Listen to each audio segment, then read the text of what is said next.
Hello, how are you? I'm Edgar Fernandez from Sufficient Limited, located here in Brantford, Ontario, Canada. We are in Periscope as well, so I'm setting up the phone as well. So give me 1 minute. Yeah, sorry. Yeah. The topic of today actually that I want to talk about it's how to start implementing process safety management from zero. It's a very comprehensive program that is described in the OSHA 1910.119. And now there is another one that is called risk-based process safety that has 20 elements. The new element from that program that I have talked in my previous videos and articles, it's commitment to process safety. Well, so to start giving you a frame of this topic, in February of 2014, actually, always the Chemical Center of Process Safety, they publish a monthly safety beacon, and I was searching um, on their archives actually, and they published this beacon in February 2014 that they call "Are We Reliving the Past Incidents?" And they were doing a bunch of investigation, and they said yes, and I totally agree with that answer. Um, Also, the chemical safety board in the United States, that they're in charge of investigating industrial incidents such as flash fires, explosions, etc., toxic releases in a great scale. They always call OSHA calls the chemical safety board because of its expertise. The people who are running the chemical safety board, they have a lot of expertise, a lot of they have been exposed to different incidents in various industries, such as the chemical, food industry, pharmaceutical, nuclear, etc. So they have a great, wide um, expertise in different industries. Okay, so also there is they have in the web page they have said, and actually you reviewed the CPS web page and review some of the incident investigations, and you're gonna find that there are four common um, aspects that they find always in their job during doing these investigations in different incidents. One is the recurrence of the incident. So apparently, this incident has occurred in the past in the same at the same industry or the same facility. So there is a lack of the following action items. That's the second issue on all these incidents. And you can go and start reviewing the reports. The third one is the lack of systematic approach of tracking recommended actions, like I said. The another one is the lack of knowledge of certain aspects of the chemical handler or the process operations. And the last one is the lack of assessment of certain aspects of the operation as well. So there is, in summarizing, there is not a very good and very well understanding of the process operations. Therefore, you have a lack of information on the process hazard analysis.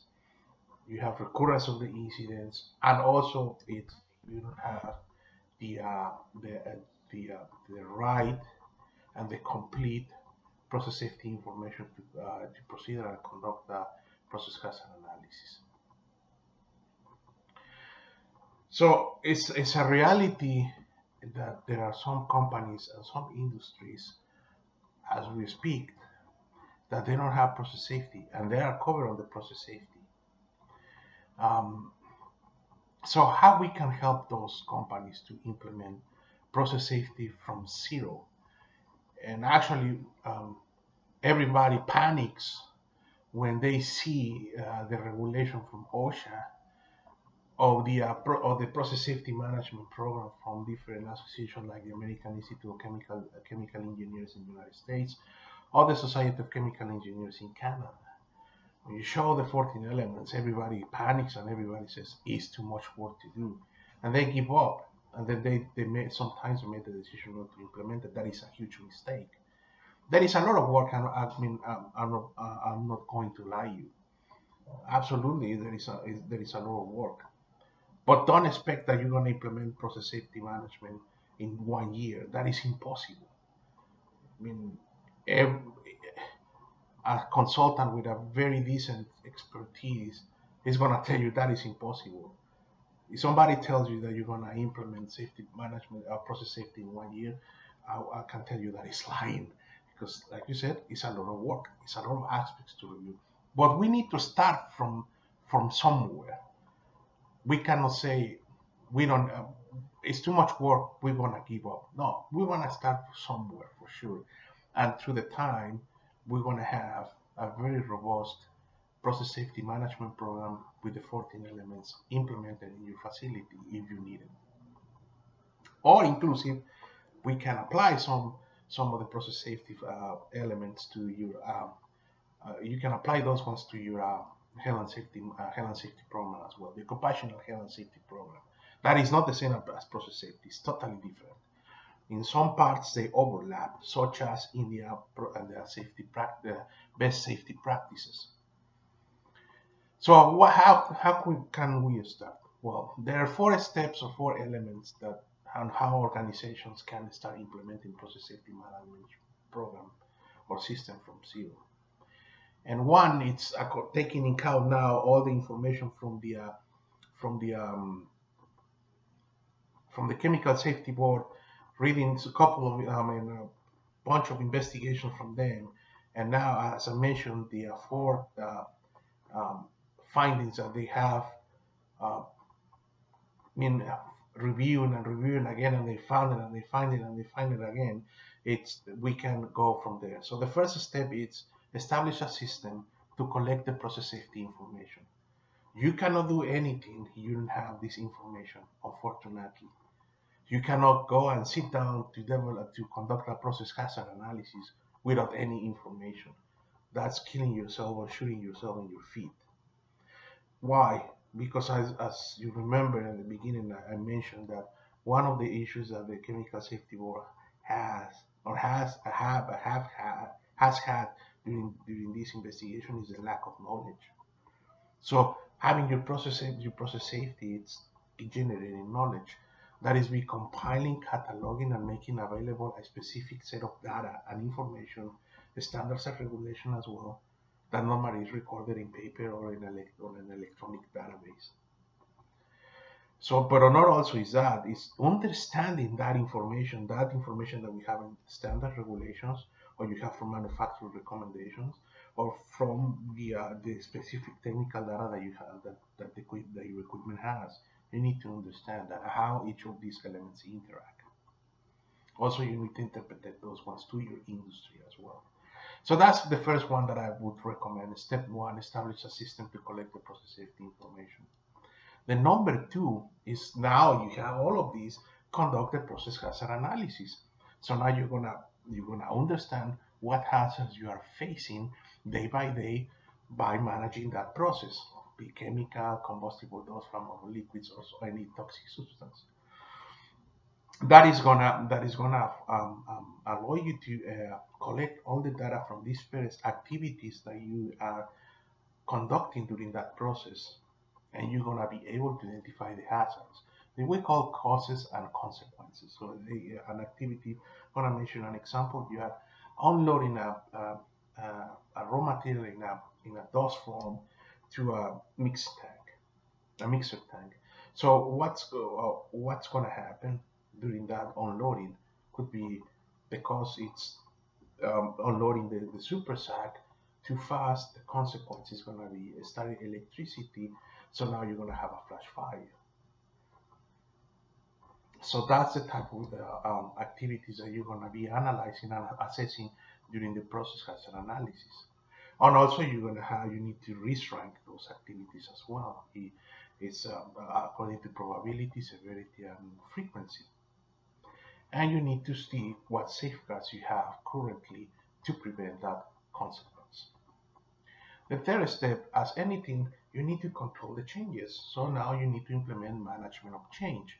So what benefits gonna give you to implement that program? It's control all the changes, introduction of new equipment or new parameters of operations or modification of those ones.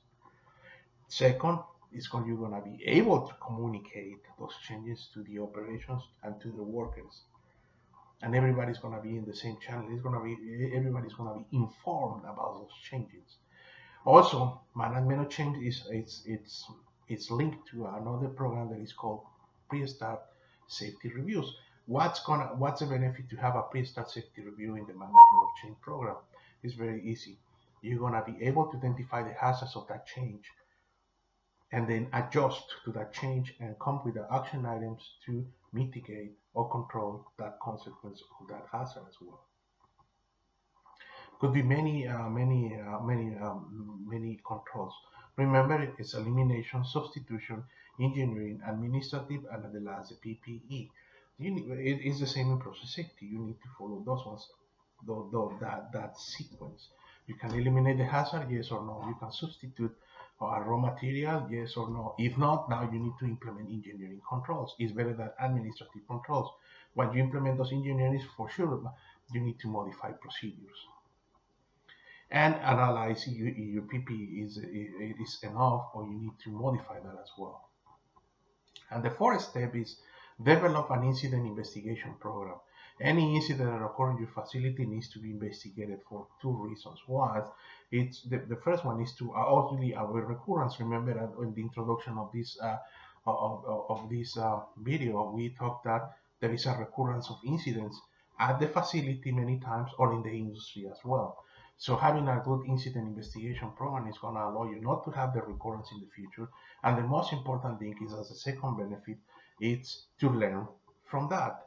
So now you start implementing at the same time your learning process. You're going to learn from those incidents.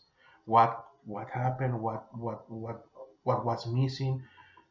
What safety procedures we need to implement? What type of programs we need to follow up, like management of change, if that program wasn't followed, or if a safety practice wasn't followed, or maybe you don't have a safety practice documented and workers being trained on that as well.